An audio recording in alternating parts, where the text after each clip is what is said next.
Raj sir is really your real mentor. He has excellent concept base. He plays many roles during your preparation. Sometimes he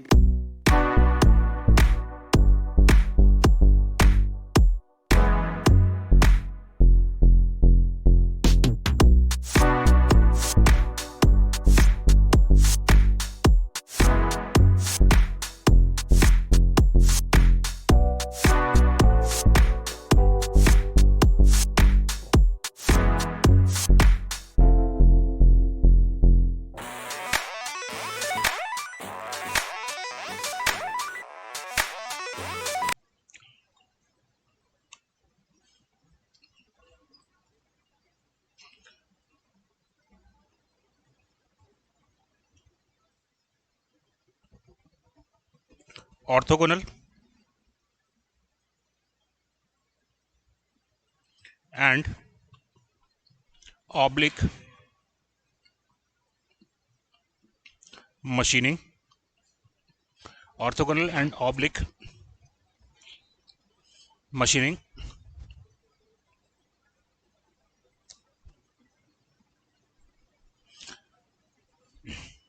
In orthogonal machining,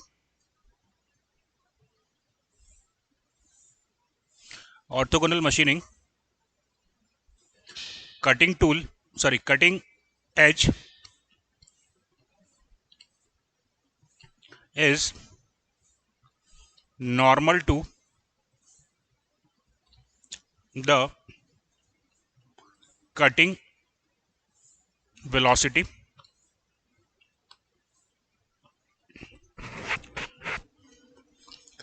uh, अगर हम orthogonal cutting की बात करते हैं तो जो cutting edge है जो कटिंग एज है और जो कटिंग वेलोसिटी वेक्टर है, यानी कि जिस डायरेक्शन में कटिंग वेलोसिटी होगी, कटिंग एज जो है वो उसके परपेंडिकुलर होगा. Is that clear? और अगर ऑब्लिक कटिंग है, इन oblique cutting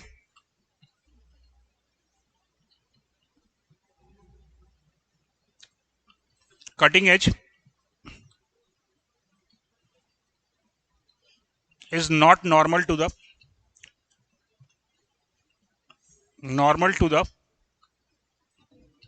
cutting velocity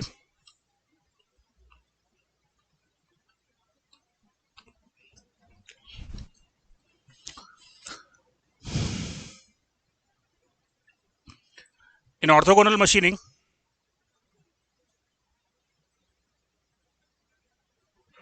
machining cutting forces are two dimensional,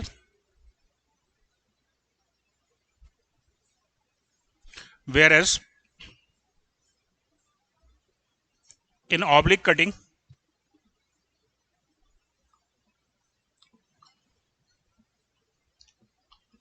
forces are three dimensional.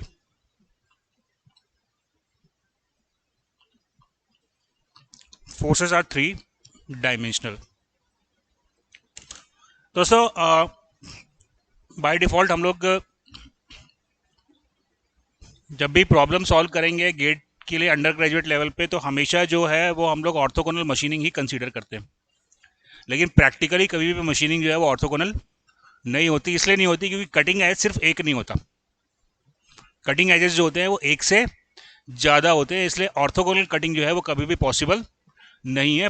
Cutting हमेशा ऑब्लिक होती है. लेकिन जब ऑब्लिक कटिंग होगी तो वहाँ पे जो फोर्स प्रोड्यूस होंगे वो थ्री डायमेंशनल होंगे. थ्री डायमेंशनल होंगे मतलब उसको आप एक पेपर पे ड्रॉ नहीं कर सकते. लेकिन अगर ऑर्थोगोनल मशीनिंग होता है तो जितने भी फोर्सेस हैं उनको अपन यहाँ पे बोर्ड पे ड्रॉ कर पाएंगे. राइट? तो बाय डिफॉल्ट हम लोग ऑर्थोगोनल मशीनिंग ही कंसिडर करेंगे. राइट? लेकिन रियलिटी में ऑर्थोगोनल मशीनिंग नहीं होती है क्योंकि कटिंग एज सिर्फ एक नहीं होता है, एक से ज़्यादा कटिंग एज होते हैं, इसलिए orthogonal cutting is not possible. चलिए, लेकिन हम बात करेंगे सिर्फ ऑर्थोगोनल कटिंग की. और ऑर्थोगोनल कटिंग को समझने के लिए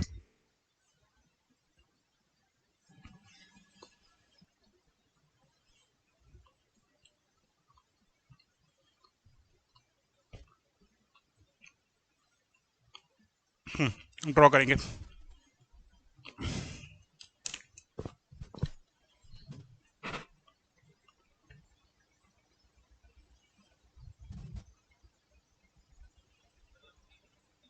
क्या अल्फा एंगल, ये एंगल तुम्हारा जो है, ये हमने एक नॉर्मल ड्रॉ किया है, ये मशीन सरफेस है, इस पर हमने एक नॉर्मल ड्रॉ किया है। इस नॉर्मल से टूल के बीच का जो एंगल है, ये जो एंगल है दैट इज अल्फा। क्लियर?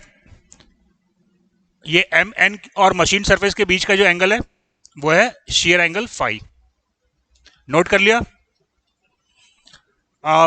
ये एम एन जो है वो शेयर प्लेन है, M N is shear plane. Note कर लिया? ये टी वन है, टी वन क्या है? टी वन क्या है? Uncut chip thickness. कटने से पहले की जो चिप की थिकनेस थी वो है टी वन, कटने के बाद जो चिप की थिकनेस हो गई है वो है टी टू। ठीक है? और क्या? Phi is known as shear angle,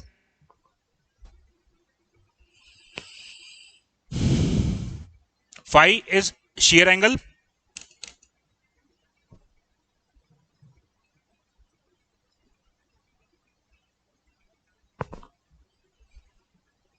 note कर लिया? Alpha is orthogonal rake angle,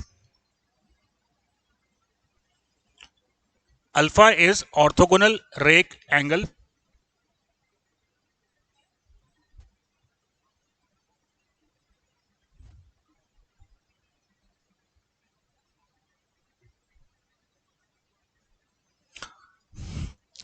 अच्छा, यहां पे जब अपन आगे जाएंगे टूल ज्योमेट्री पढ़ेंगे तो वहां पे हम और भी रेक एंगल पढ़ेंगे, side rake angle, back rake angle, normal rake angle. लेकिन यहां पे जो हमने अल्फा लिया है वो ध्यान रहे कि वो ऑर्थोगोनल रेक एंगल है। ऑर्थोगोनल रेक एंगल को ही हम नॉर्मल टर्म में रेक एंगल बोल देते हैं।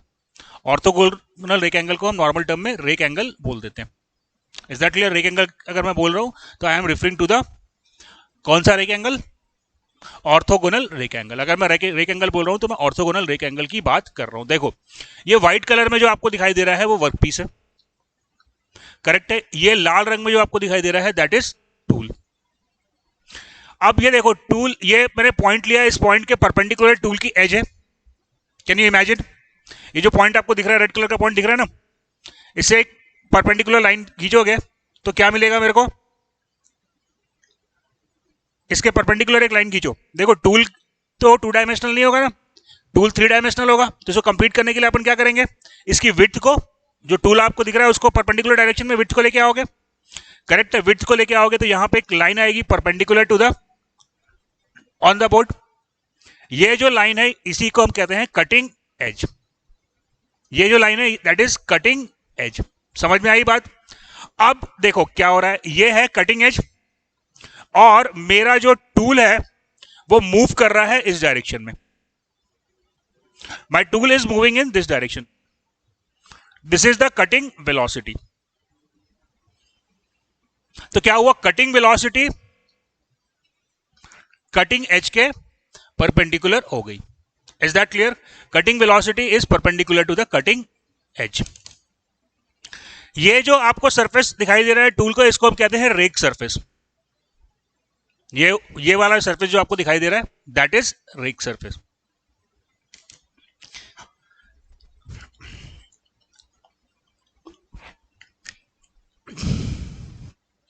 दोस्तों, व्हाट इज मशीनिंग?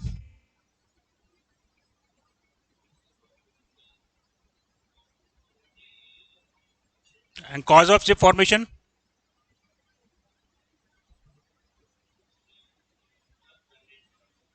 मशीनिंग हम कन्वेंशनल ही होता है, जब तक अनकन्वेंशनल ना बोलूं उसका मतलब कन्वेंशनल मशीनिंग ही है। Cause of chip formation? Share failure, यानी कि जो मटेरियल रिमूव होगा, जो चिप फॉर्म होगी वो शेयर फेलियर के कारण होगी। अब शेयर फेलियर होगा तो किसी प्लेन पे होगा, तो बेटा मेरी जो चिप है वो इस प्लेन एम एन के अलोंग शेयर ऑफ हो रही है। ये एम एन जो है वो प्लेन है जिसके अलोंग मेरी चिप शेयर ऑफ होगी, तो इस प्लेन एम एन को हम कहते हैं shear plane. Am I clear? अब शेयर प्लेन के ऊपर से ये जो आपको पोर्शन दिख रहा है,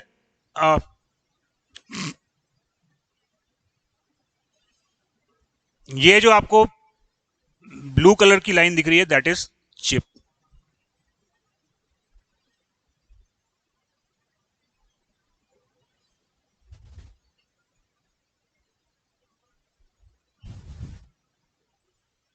ये जो आपको येलो कलर की लाइन दिख रही है दैट इज चिप. चिप क्या है? चिप जो है वो वर्क पीस का वो मटेरियल है जो कि वर्क पीस से अब रिमूव हो गया. अब चिप फॉर्म होने के बाद क्या कर रहा है? चिप फॉर्म करने के बाद मूव कर रहा है. कहां मूव कर रहा है? Along the rake surface. Tool की रेक सरफेस पे मूव कर रहा है. तो that is the direction of velocity of the chip. ये मेरे को चिप वेलोसिटी मिल गई.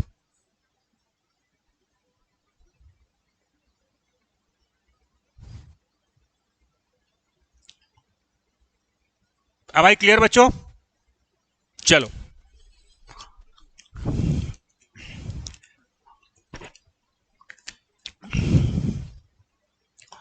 एम एन के अलोंग क्या हो रहा है? एम एन के अलोंग जो है वो शेयर फेलियर हो रहा है. तो एम एन के अलोंग मेरे को जो वेलोसिटी मिलती है उसको हम कहते हैं शेयर वेलोसिटी. ये प्लेन एम एन के अलोंग जो मेरे को वेलोसिटी मिलेगी this is shear velocity vs.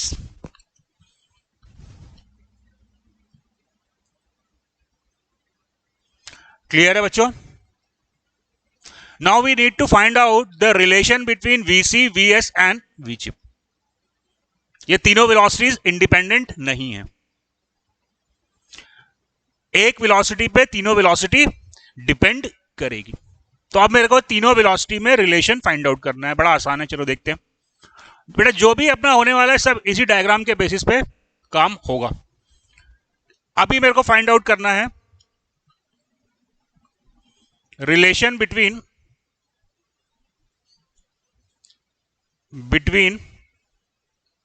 VC. What is VC? ना, VC नोट कर लो. VC cutting velocity.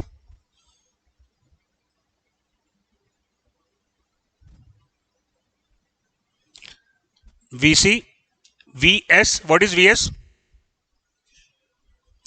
shear velocity. Note कर लो.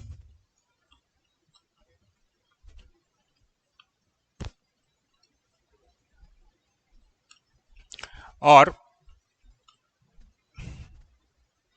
And V chip.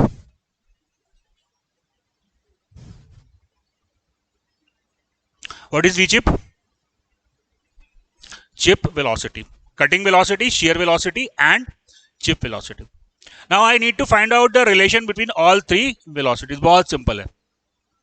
पहले मैं ड्रॉ कर लेता हूं कोई भी एक वेलोसिटी. सपोज मैं पहले ड्रॉ कर लेता हूं कटिंग वेलोसिटी. ये मैंने ड्रॉ कर लिया VC. राइट, ये हमने VC ड्रॉ कर लिया. अब इधर आ जाओ डायग्राम पे. VC और VS के बीच का एंगल, VC और VS के बीच का एंगल फाई है. तो यहां से मैं एक लाइन मारता हूं. तो दैट इज VS और ये एंगल कितना आया? फाई.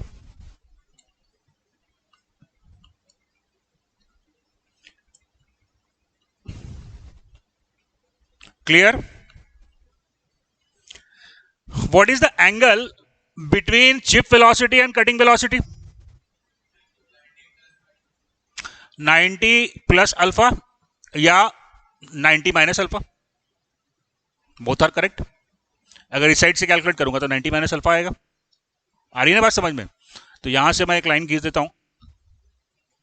यहां से मैं एक लाइन खींचता हूं. कितने एंगल पे? ये एंगल कितना होगा? यहां ये चिप वेलोसिटी है. This is V chip and this angle is 90 minus alpha.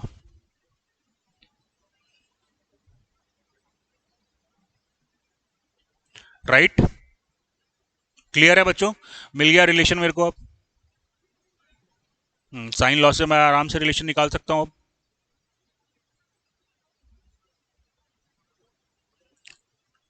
अब ये एंगल इसको मैं ले लेता हूं से बीटा. तो what is the value of beta? Beta की वैल्यू क्या हो जाएगी? 180 minus 90 minus alpha plus 5. Is that clear? So beta will become 90 minus alpha plus 5, या इसको मैं लिख सकता हूं 90 माइनस 90 माइनस 90 माइनस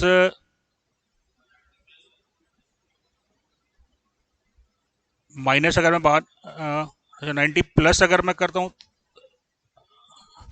90 प्लस कर लिया अगर मान लो इसको, तो इसको क्या लिख सकते हैं अपन 5 माइनस अल्फा 90। एक मिनट, यहाँ पे क्या है, सेकंड स्टेप में गड़बड़ है। ये हुआ 180 माइनस 90 180, अच्छा ये हो जाएगा प्लस अल्फा, करेक्ट, सॉरी। हाँ हाँ हाँ,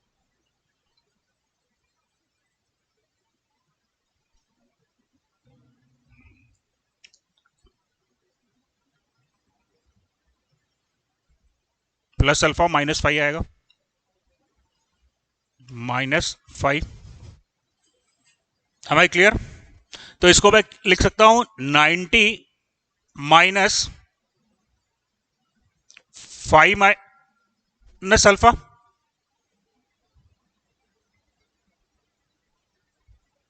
क्लियर? 90 माइनस 5 माइनस अल्फा लिख सकते हैं इसको अपन। तो अब क्या रिलेशन आ गया मेरे पास में, VC डिवाइडेड बाय क्या होगा, साइन लॉ अप्लाई कर दो, VC divided by sine beta, VC divided by sine beta यानी कि VC divided by sine 90 minus 5 minus alpha, correct, equals to VS divided by sine 90 minus alpha,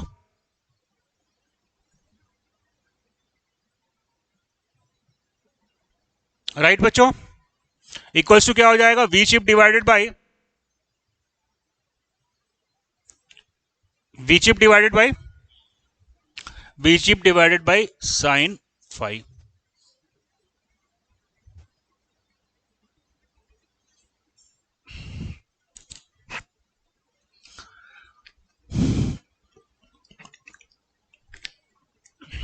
तो क्या relation मिला मेरे को, VC divided by sine 90 minus beta, तो क्या हो जाएगा कॉस बीटा। तो क्या मिल गया मेरे को, cos 5 minus alpha, cos 5 minus alpha equals to VS upon cos alpha, upon cos alpha equals to V chip divided by sine 5। Is that clear? चलिए, then we will find the shear angle relationship.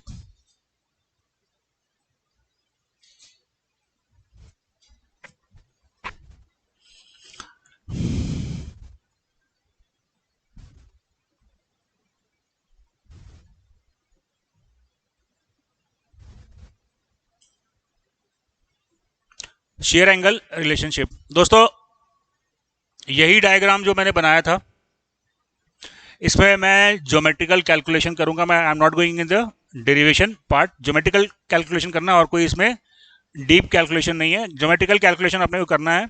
और geometrical calculation करके we can prove that tan phi equals to r cos alpha divided by 1 minus r sin alpha, where r is t1 divided by t2, r is t1 divided by t2. This r is known as chip thickness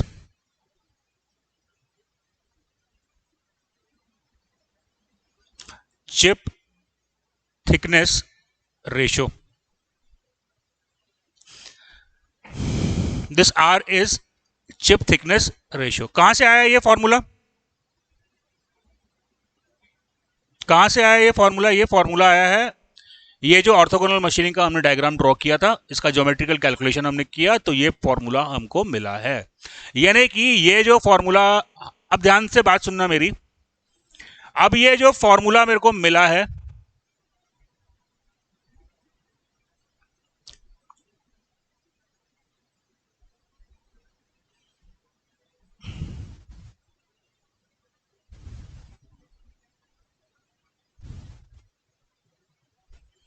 ये जो मेरे को formula मिला है 10 phi equals to are cos alpha divided by 1 minus are sine alpha, that is the correct formula.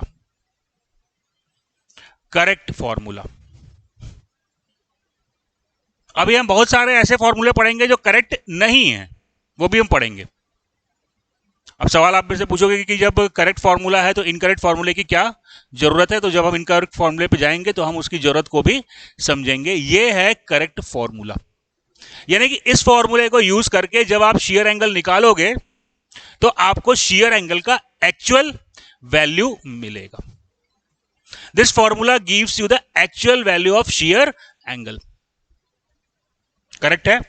यानी कि अगर मैं इस फॉर्मूले को यूज करने के लिए सफिशिएंट डेटा दिया हुआ है तो शेयर एंगल निकालने के लिए हमेशा हम 10 phi equal to are cos alpha divided by 1 minus are sine alpha का इस्तेमाल करेंगे। राइट? ये फॉर्मूला करेक्ट है, इसमें मैंने कोई एजम्पशन नहीं लिया है, सिंपल ज्योमेट्रिकल कैलकुलेशन से मैंने ये डेरिवेशन किया है। इस फॉर्मूले में कोई भी एजम्पशन नहीं है। ये है करेक्ट फॉर्मूला जो आपको फाई की एक्चुअल वैल्यू देगी। इस फॉर्मूले में कहीं कोई गड़बड़ी नहीं है। लेकिन इस फॉर्मूले को यूज करने के लिए कई बार हमारे पास सफिशिएंट डेटा अवेलेबल नहीं होता है, तो हमको दूसरे फॉर्मूले का इस्तेमाल करना पड़ता है। यानी कि डेटा अवेलेबल हो तो यही फॉर्मूला यूज करेंगे, डेटा अगर ना अवेलेबल हो तो फिर हम दूसरे फॉर्मूले के बारे में सोचेंगे। Otherwise this is the correct formula. अच्छा, अब इसमें क्या चाहिए आपको फॉर्मूले को यूज करने के लिए? क्या क्या पता होना चाहिए? अल्फा मालूम होना चाहिए, T1 पता होना चाहिए। What is T1? Uncut chip thickness and T2 is the chip thickness या कट चिप थिकनेस। क्लियर है बच्चों? अब इस फॉर्मूले में समस्या क्या होती है? बेटा, आप जो कटिंग टूल यूज कर रहे हो वो टूल आपको मालूम है, वो आपके हाथ में है, तो इसका मतलब अल्फा आपको मालूम है। राइट? हम आगे जाएंगे, जब हम अलग अलग मशीनिंग प्रोसेस पढ़ेंगे तो T1 को फाइंड आउट करने के लिए हमारे पास रिलेशंस होती हैं, जिन रिलेशन का इस्तेमाल करके और टूल ज्योमेट्री का इस्तेमाल करके हम T1 को निकाल सकते हैं।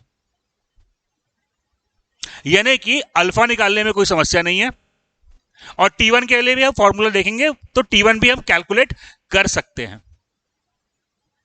अब समस्या क्या है? समस्या है T2 की। T2 मेरे को कब मिलेगा? T2 को निकालने के लिए या उसको प्रेडिक्ट करने के लिए मेरे पास कोई फॉर्मूला नहीं है। ठीक है?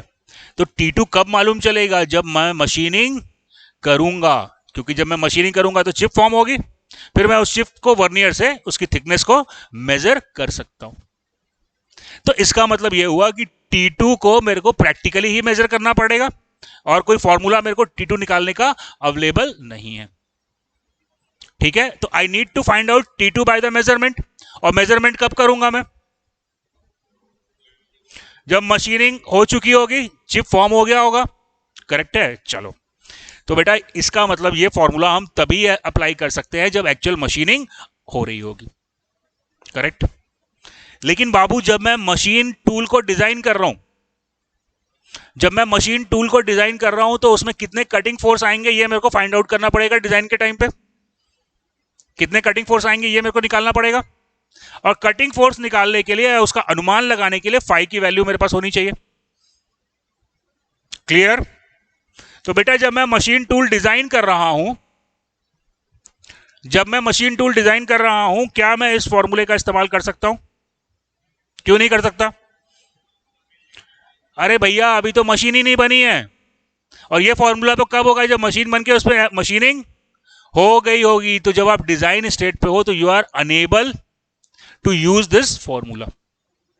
Are you getting the point? जब आप डिजाइन स्टेट पे हो तो आप उस फॉर्मूले का इस्तेमाल नहीं कर सकते, तब हमको दूसरे शेयर एंगल रिलेशन के बारे में जानना पड़ेगा, जो हमको शेयर एंगल की अप्रोक्सीमेट वैल्यू देंगे, वो एक्चुअल वैल्यू नहीं देने वाले। एक्चुअल वैल्यू आपको सिर्फ इस फॉर्मूले से मिलेगी। तो जब भी आपको शेयर एंगल निकालना हो, you have to go for this formula. दूसरे फॉर्मूले पे कब जाओगे? दूसरे किसी फॉर्मूले पे कब जाओगे? जब इस फॉर्मूले को यूज करने के लिए डेटा आपको क्वेश्चन में गिवन नहीं होगा, then you will go to the another formula. Otherwise बाकी जो भी फॉर्मूले हम पढ़ेंगे आने वाली क्लास में या आज की क्लास में शायद, वो सारे फॉर्मूले आपको अप्रोक्सीमेट वैल्यू देने वाले हैं, एक्चुअल वैल्यू नहीं। वो सारे फॉर्मूले एजम्पशंस पे बेस्ड हैं। यहां पे हमने कोई एजम्पशन नहीं लिया है, सिंपल ज्योमेट्रिकल कैलकुलेशन से हमने इस फॉर्मूले को डिराइव किया है। तो this is the correct formula, right. But the disadvantage is कि इस फॉर्मूले को यूज करने के लिए मेरे को T2 को प्रैक्टिकली कैलकुलेट करना पड़ेगा। वो तभी संभव है जब एक्चुअल मशीनिंग हो रही होगी। Is that clear? चलिए, then there is one more relation that you have to need, जो आपको याद रखनी है। shear strain, shear strain, shear strain gamma equals to cot phi minus alpha plus tan phi. Sorry.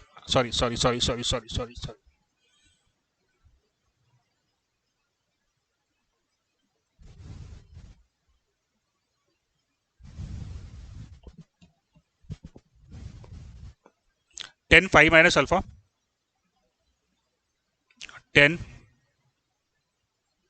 phi minus alpha plus cot phi plus cot phi. What is shear strain?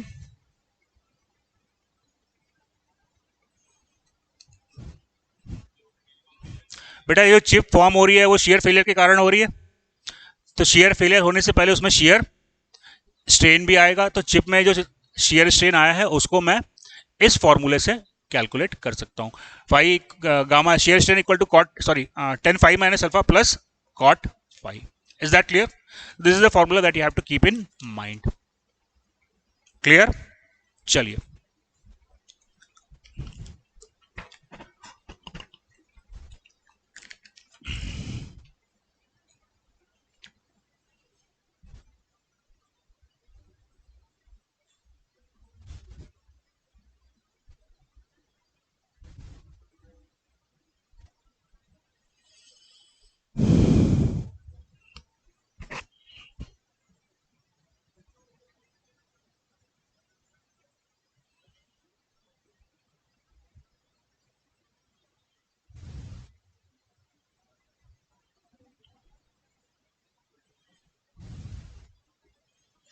cutting forces in orthogonal machining. Cutting forces in orthogonal machining.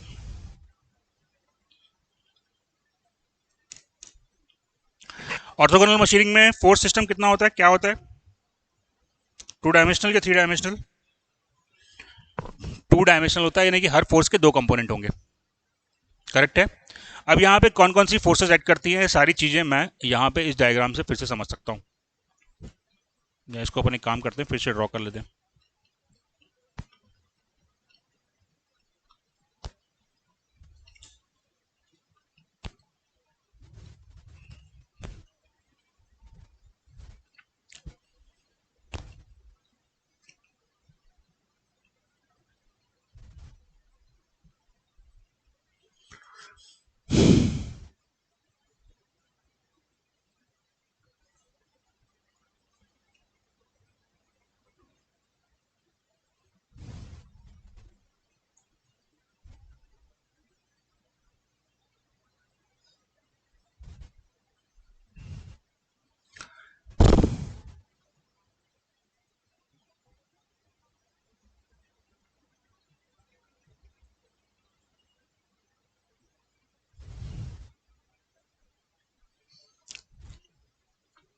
ये diagram आपने draw किया हुआ है, दोबारा आपको draw करने की जरूरत नहीं है, मैंने एक्सप्लेन करने के लिए यहाँ पे बता दिया।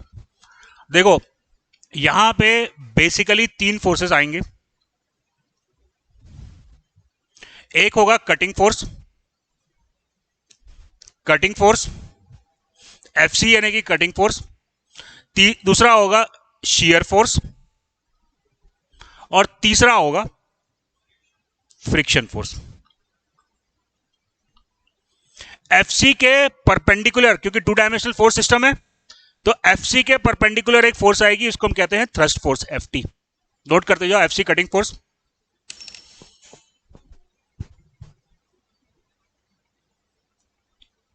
Cutting force, FT shear force, sorry, ft thrust force,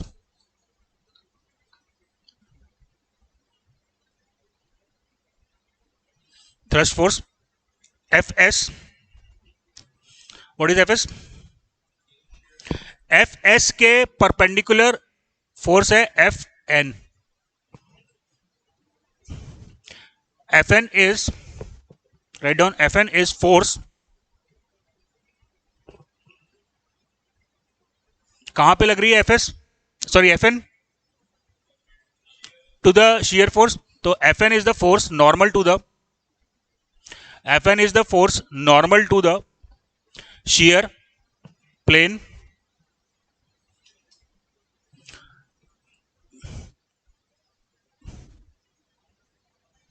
normal to the shear plane,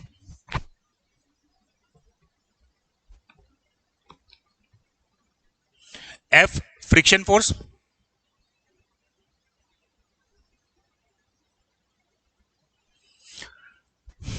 अच्छा आगे देखेंगे, ये कटिंग फोर्स किस डायरेक्शन में लगेगा, in the direction of cutting velocity, FC acts along the direction of cutting velocity, FC जो है वो कटिंग वेलोसिटी के डायरेक्शन में एक्ट करेगा। Is that clear?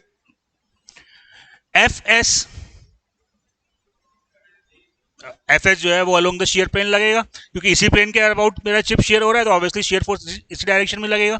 Is that clear? और फ्रिक्शन फोर्स कहां एक्ट करेगा? फ्रिक्शन फोर्स वहां पे एक्ट करेगा जहां पे रबिंग होगी, जहां पे रिलेटिव वेलोसिटी होगी। तो रिलेटिव वेलोसिटी कहां हो रही है? ये चिप जो है वो टूल के ऊपर रब कर रहा है, करेक्ट है? तो चिप और टूल के इंटरफेस पे लगेगा cutting force, sorry friction force. Friction force कहां लगेगा? चिप और टूल के बीच में। Is that clear? चलिए तो नोट कर लीजिए, F is the friction force, write down, F friction force acting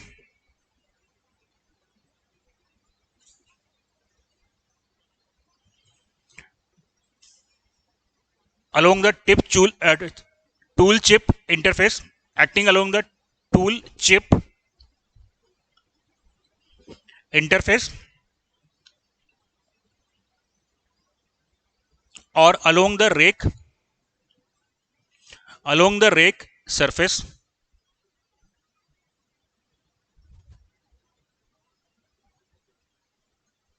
during, along the rake surface, f के normal component is n, f के नॉर्मल है n।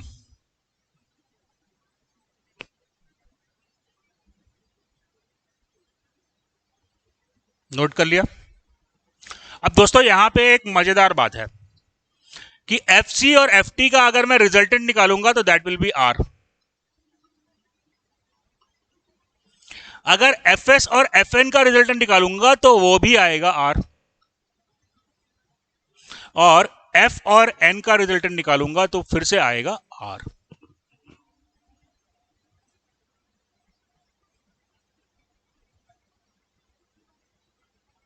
करेक्ट? तो इसका मतलब R की वैल्यू क्या होगी? Root over FC square plus FT square, और that will be equals to the FS square plus FN square, correct है? And that will be equals to the root over F square plus N square.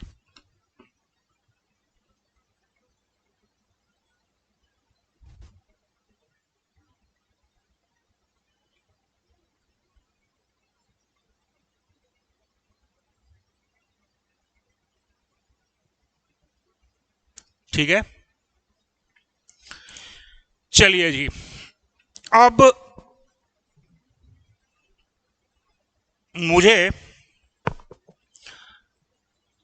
ये forces calculate करने हैं, ये forces calculate करने हैं। तो कैसे कैलकुलेट करेंगे? During machining,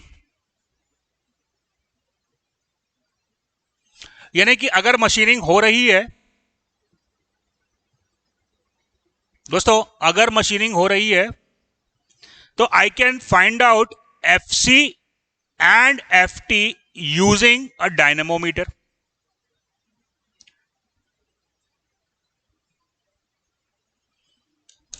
what is dynamometer?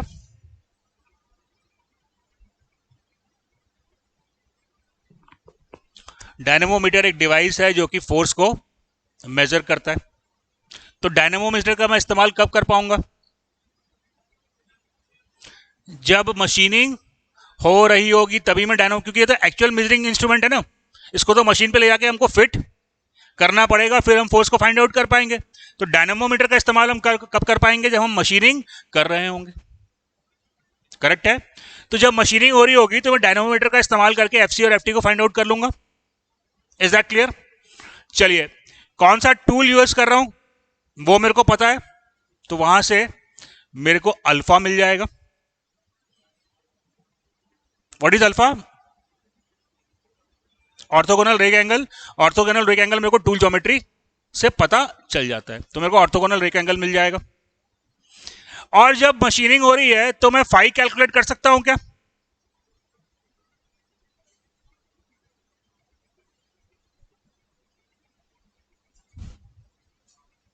अगर मशीनिंग हो रही है तो मेरे को पता है tan phi equal to r cos alpha divided by 1 minus are sine alpha. Right. R है T one by T two में चूंकि मशीनिंग हो ही रही है तो मैं टी टू कैलकुलेट कर लूंगा। करेक्ट है, तो टी वन टी टू मेरे को मालूम चल गया। यानी कि जब मशीनिंग हो रही है तो जो डेटा मेरे हाथ में है वो है F C, F T, alpha और phi.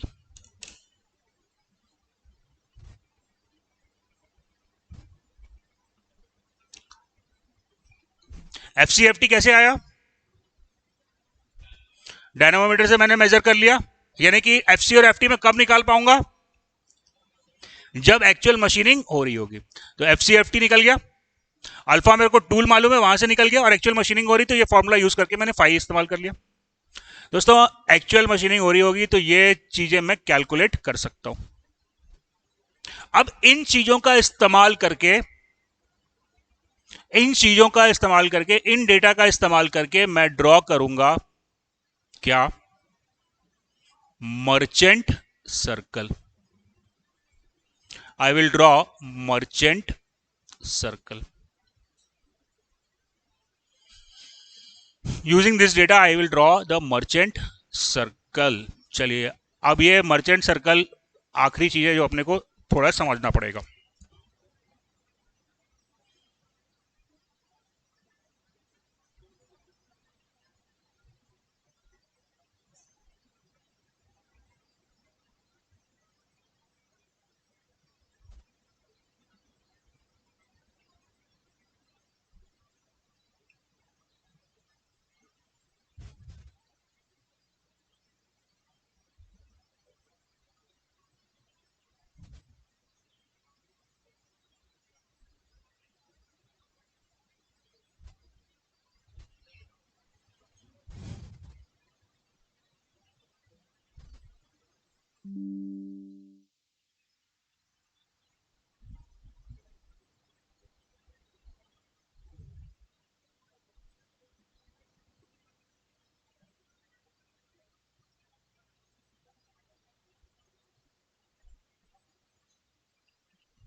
Let's draw this figure, फिर इसको डिस्कस करते हैं कैसे बना, समझेंगे उसको। पहले इसको ड्रॉ कर लो। चलो जी, अब देखते हैं कि ये डायग्राम कैसे बना है।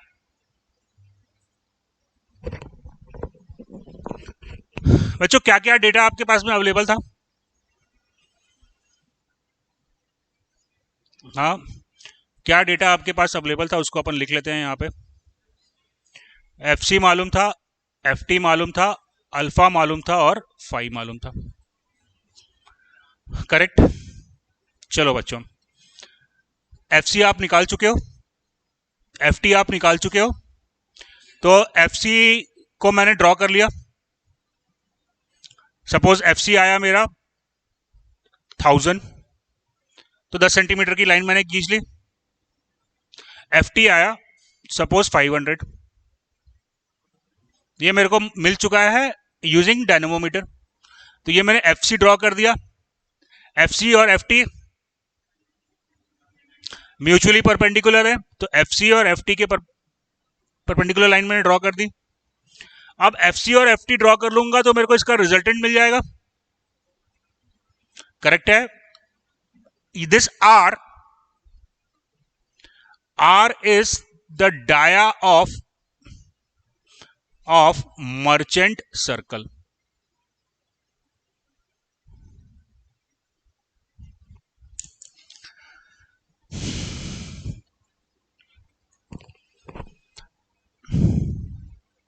आर क्या है? Diameter of the merchant circle है। Is it clear? तो F C F T draw करने के बाद मैंने आर ड्रॉ कर सकता हूं मैं।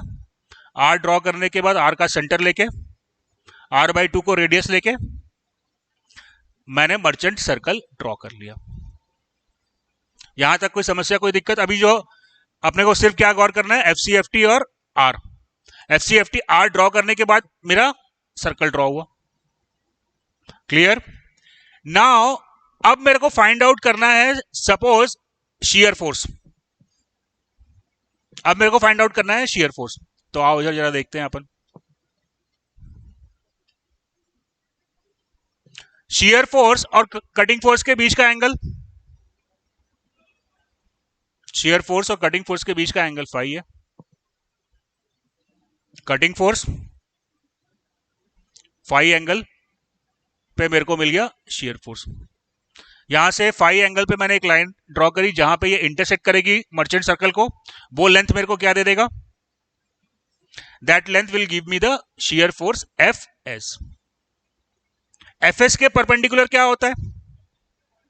तो भैया ये पॉइंट और ये पॉइंट को ज्वाइन कर दिया। देखो अल्टीमेटली मैं पहले डिस्कस कर चुका हूं कि एफ एस और एफ एन का रिजल्टेंट भी मेरे को आर मिलने वाला है। करेक्ट है? तो एफ एस और एफ एन को मैंने ज्वाइन कर दिया। एफ एस कैसे निकाला?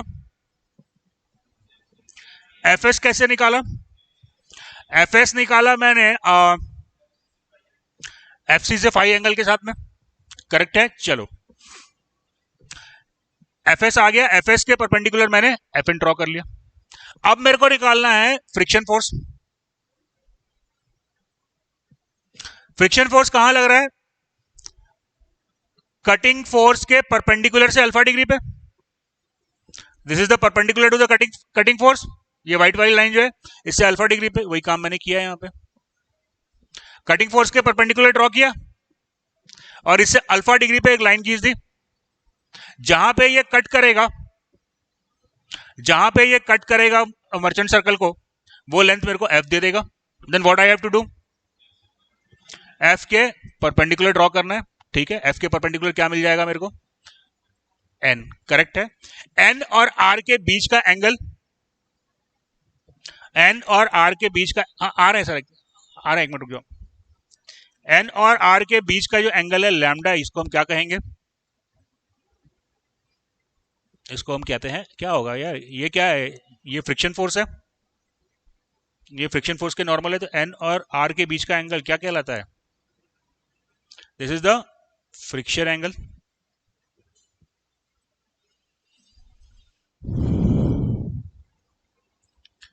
करेक्ट है?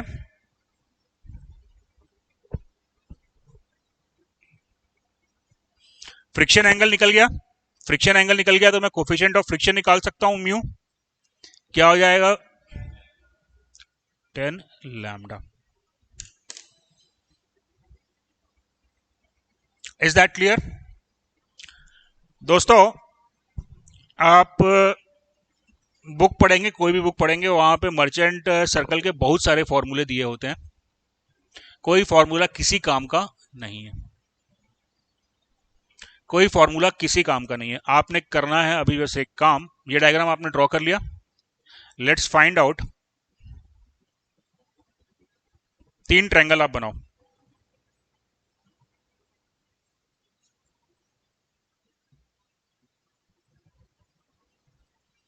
ये है एफ सी, ये है एफ टी, करेक्ट है? तो ये क्या होगा आर।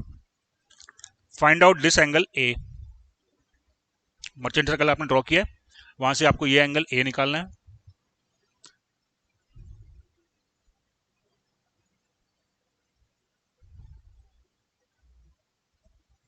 ये एन है तो ये क्या होगा, ये एन है तो ये क्या होगा एन के परपेंडिकुलर एफ, तो ये क्या होगा दैट इज आर, तो this angle would be lambda. तो लैम्डा तो खैर आपको निकाल ही चुके हो ना, एफ और आर के बीच का, तो इसमें निकालने की अपने को जरूरत नहीं, फिर भी चलो ड्रॉ कर लो। तीसरा डायग्राम आप बनाओगे, ये है एफ सी, तो ये क्या हो, सॉरी ये है एफ एस, तो ये क्या होगा, ये होगा एफ एन, और ये क्या होगा R. Find out the angle B, find out the angle B. So using this diagram you can find out the angle A and B. बस एंगल A and B निकाल लो, आपका merchant circle complete.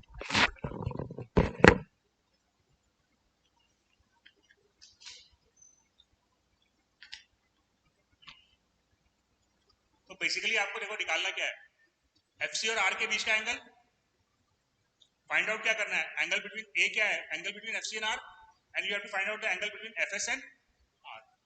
So using this diagram you can find out these two angles.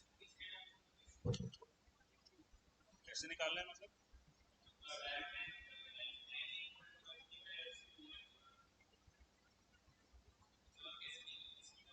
अरे भाई ये diagram देखना यार, angle phi alpha के phi L phi और अल्फा के टर्म में निकालना, फाई और अल्फा के टर्म में निकालना, क्लियर हुआ?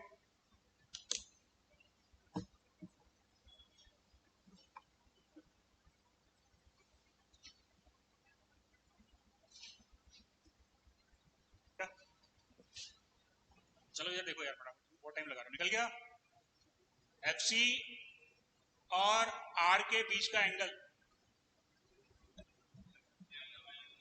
एफ सी और आर के बीच का एंगल लैम्डा माइनस अल्फा, निकल गया ये, आया है। चलिए तो एंगल ए मेरे को मालूम चल गया lambda minus alpha, angle B, angle B निकल गया है phi plus lambda minus, correct है? हजार तो फॉर्मूले किताब में दिए होंगे, कोई याद करने का जरूरत नहीं है, बस एंगल ए और बी आप याद रखो, सारे काम आपके बन जाएंगे। या फॉर्मूले के तौर पे लिखूं तो मैं लिख सकता हूं R sorry F C equals to are cos, क्या हो जाएगा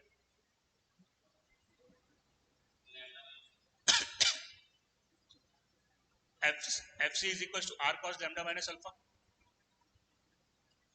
are cos lambda minus alpha. बच्चे अगर आर मेरे को मालूम है, लैम्डा और अल्फा मालूम है, मेरे को एफ सी मिल जाएगा, एफ टी क्या हो जाएगा, एफ टी का फॉर्मूला याद करने की जरूरत है क्या? अगर एफ सी आर कॉस हो रहा है तो एफ टी आर साइन हो जाएगा, याद कर लो, एफ एस क्या होगा, F S r cos five plus lambda minus alpha. That clear? चलिए now n is equal to क्या होगा?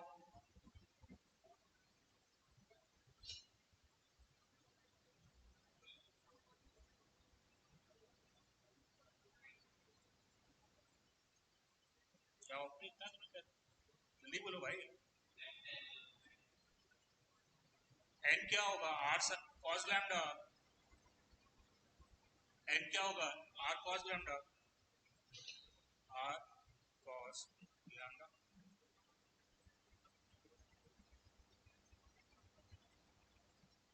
Is it clear?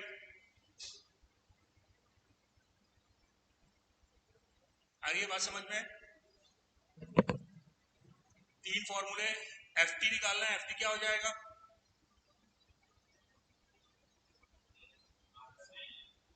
Are sine lambda minus alpha. Friction force क्या हो जाएगा?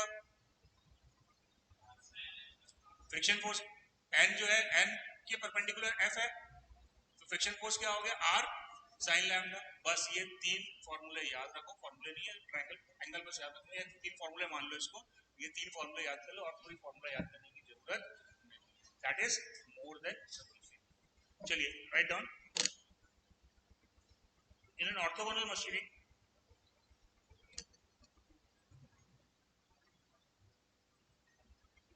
in an orthogonal machining operation,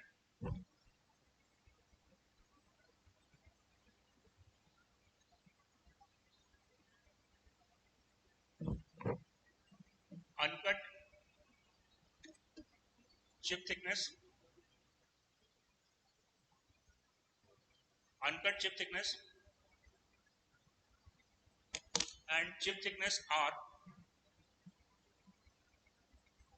uncut chip thickness and chip thickness are 0.25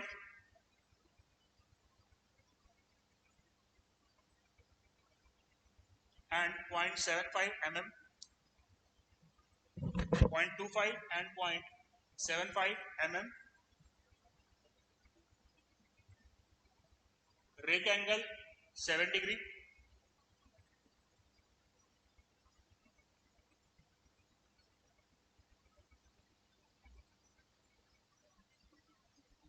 Rake angle 7 degree.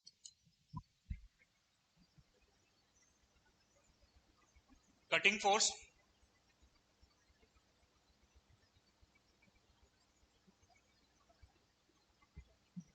cutting force 1000 Newton.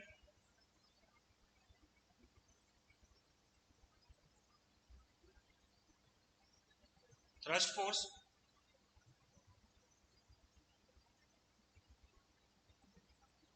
500 Newton. 500 Newton. Determine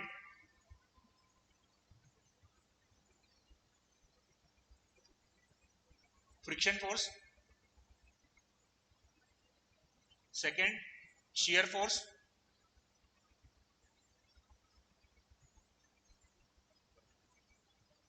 Third, coefficient of friction.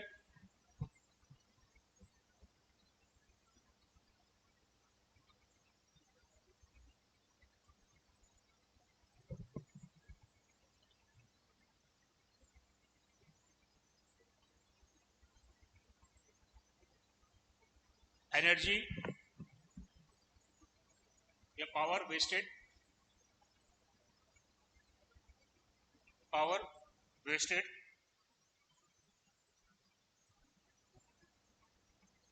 against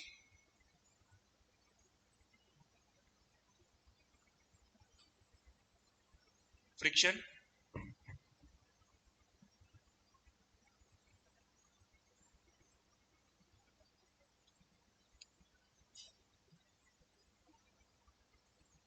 Next, percentage of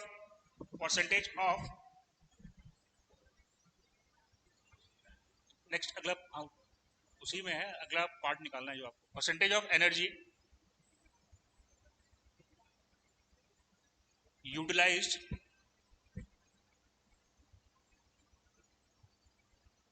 in cutting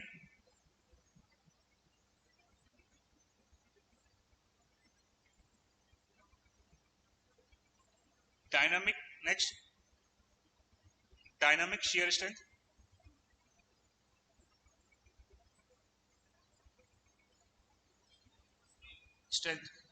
dynamic shear strength, next shear strain, shear strain,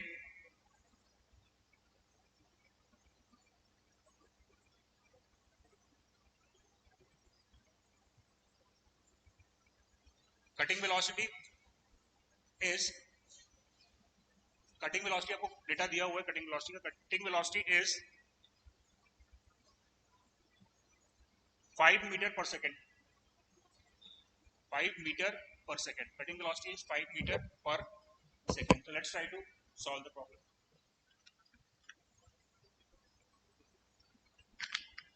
शुरू के 3 part बन जाने चाहिए, आखिरी का 1 part बन जाना चाहिए, बीच में आप मेहनत कर सकते हो।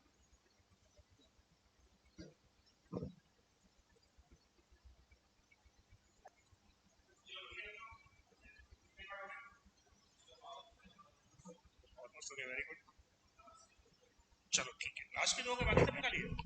वेरी गुड, चलो ठीक है, कोई बात नहीं, चलो देखते हैं, सब करा लेते हैं फटाफट अपन। गिवन डेटा मेरे को बताओ फटाफट क्या क्या दिया हुआ है। एफसी दिया है, दैट इज 1000, कितना है 500, और क्या दिया है T1 0.25 mm, और क्या दिया है T2 0.75, व्हाट एल्स, अल्फा दिया है 7 डिग्री, VC दिया है 5 metre per second, anything else, width, okay width की जरूरत पड़ेगी, यहाँ पे देख लेते हैं, हाँ विड्थ की जरूरत पड़ेगी, एक शेयर स्ट्रेस निकालने के लिए विड्थ की जरूरत पड़ेगी। चलो अब निकालना क्या है, निकालना क्या है, फ्रिक्शन फोर्स निकालना है, एफ निकालना है। क्या फॉर्मूला है एफ का, R sine lambda, clear. Can I find out the value of R, what is R, root over F C square plus F T square, कितना आया 111, 8 न्यूटन, ठीक है। आर मिल गया, अभी लैम्डा चाहिए बाबू, ये कहां से आएगा, लैम्डा निकालने के लिए फाई निकालना पड़ेगा, ठीक बात है, लेकिन कहां से निकलेगा lambda,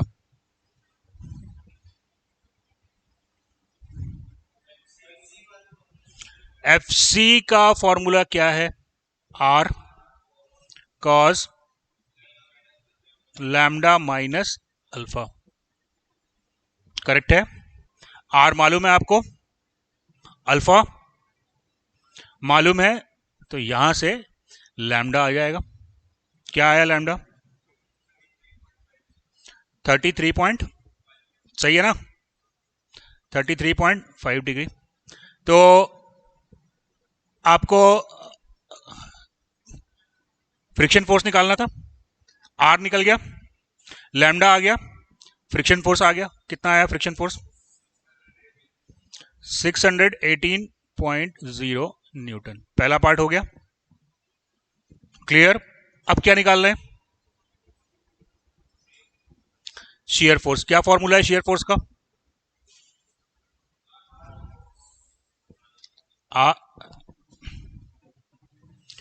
F S equals to are cos phi lambda minus alpha, lambda आप निकाल चुके हो, आर आप निकाल चुके हो, अल्फा आपको दिया हुआ है, फाई, फाई निकाल सकते हैं कहां से, 10 phi equals to are cos alpha divided by 1 minus are sine alpha, am I clear. तो यहां से I will get the value of phi, how much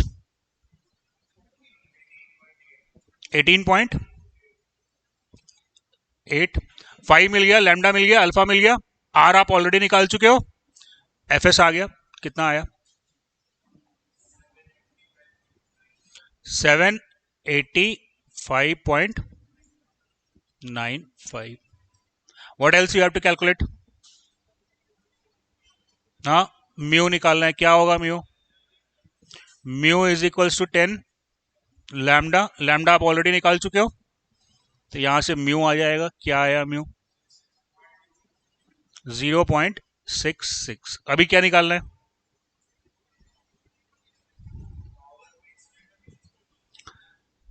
power wasted against friction, formula क्या होगा बताओ?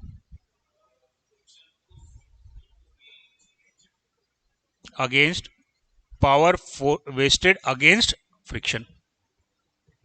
M I clear? अब इधर आओ, कहां चला गया रे भाई? फ्रिक्शन फोर्स किधर लग रहा है? चिप टूल इंटरफेस पे, और पावर जब मेरे को निकालना होता है तो मैं फोर्स मल्टीप्लाइड बाय वेलोसिटी करता हूं, करेक्ट है? तो पावर जो फ्रिक्शन के अगेंस्ट लॉस हुआ वो कितना हुआ? Friction force multiplied by velocity. तो वेलोसिटी कितनी है इस डायरेक्शन में? वो चिप के बराबर है, करेक्ट है? तो आ जाओ, power lost in friction, power lost in friction, that is F into V chip. Am I clear?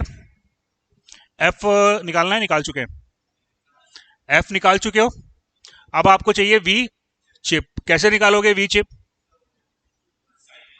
VC divided bye, अभी अपने रिलेशन निकाली थी, cos phi minus alpha equals two divided by sign phi.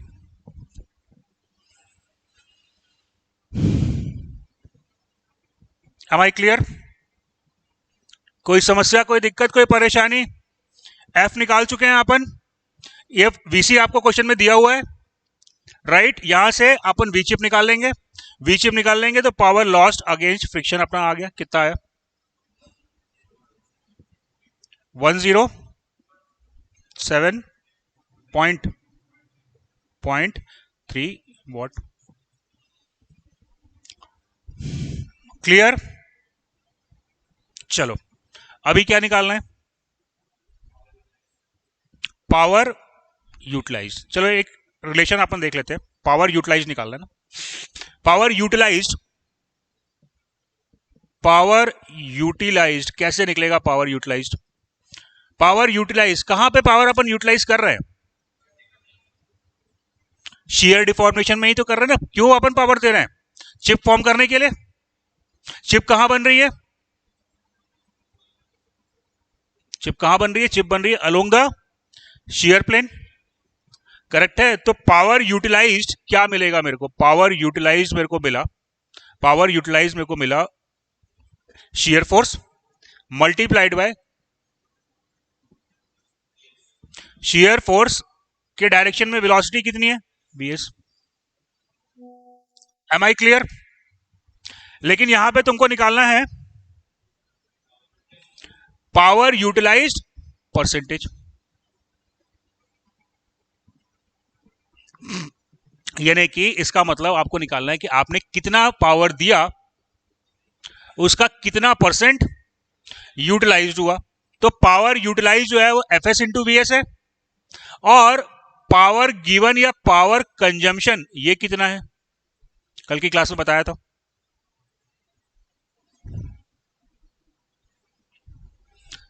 नहीं बेटा, F C into V C, cutting force into cutting velocity, जब हमने कल की क्लास पढ़ी थी और वहां पे जब हम हीट की बात कर रहे थे तो हमने देखा था ना कि कितना पावर हम दे रहे थे, that was F C into V C. तो पावर कंजम्पशन जो मेरे को मिला वो हो गया एफ सी इंटू वी सी. बात समझ में आ रही है? ये एफ सी इंटू वी सी क्या है? Power consumption. अब आपको निकालना है कि परसेंटेज ऑफ पावर यूटिलाइज, तो ये क्या हो जाएगा? परसेंटेज ऑफ पावर यूटिलाइज्ड क्या बन जाएगा? परसेंटेज ऑफ पावर यूटिलाइज क्या फॉर्मूला क्या हो जाएगा, F S upon B S F C into B सी।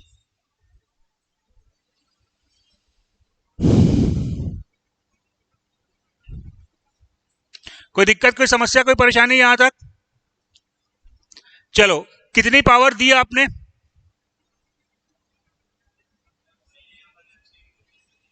पावर आपने दिया F C into B C.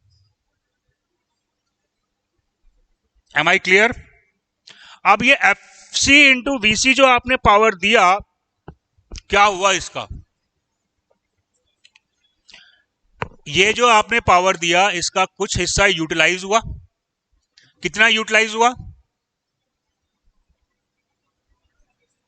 F S shear force into shear velocity, that is the power utilized plus power wasted, तो F into V chip. Clear है बच्चा? ये इतना, ये क्या था, एफ सी इंटू वी सी। ये आपने मोटर के थ्रू पावर दिया, ये जो आपने पावर दिया इसका कुछ हिस्सा यूटिलाइज हुआ और कुछ हिस्सा फ्रिक्शन में स्पेंड हुआ, राइट? चलिए,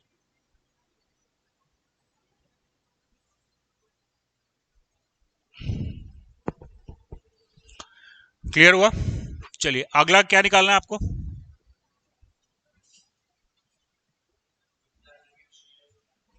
dynamic shear strength. Next you have to find out the dynamic shear strength tau s. shear stress का फॉर्मूला बताओ क्या होता है?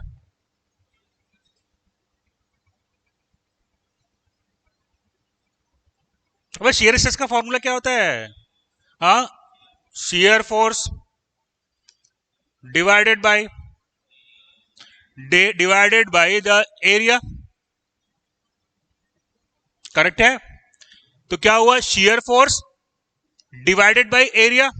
कौन सा एरिया? जिस एरिया के अलोंग शेयर हो रहा है, यानी कि A S. What is A S? That is the area of what is A S? Area of shear plane. Clear बच्चों? चलिए, एफ एस आप निकाल चुके हो? हाँ अभिषेक बोल, कोई डाउट? क्लियर है? शेयर फोर्स आप निकाल चुके हो, डिवाइडेड बाय एरिया, सिंपल सा फॉर्मूला है, shear stress divided by area. अब मेरे को कैलकुलेट करना है एएस। फिर एएस निकालने के लिए अपने आधारभूत डायग्राम पे आ जाओ, जिसको अपने को बार बार यूज करना था। ये डायग्राम मेरे को निकालना है एरिया ऑफ शेयर प्लेन, यानी कि M N. Area of shear plane क्या होगा? M N multiplied by the width. देखो ये है ना एम एन, ये M N length I, M N length I divided by the width, तो M N multiplied by the width of chip. Am I clear? चलो, what is the value of M N?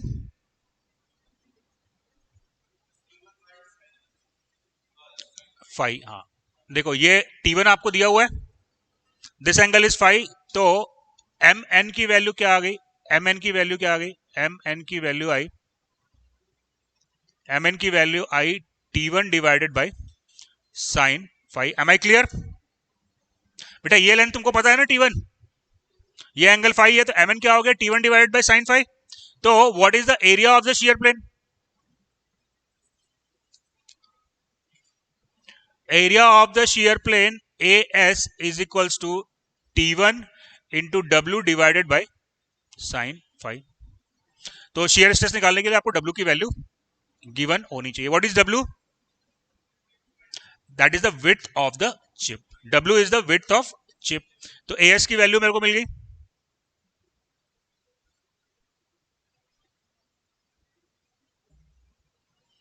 AS equals to W T1 upon sin 5, right? Where T1 uncut chip thickness है और W width of chip है, right? और कुछ निकालना है? तो formula आपके पास में क्या फॉर्मूला है?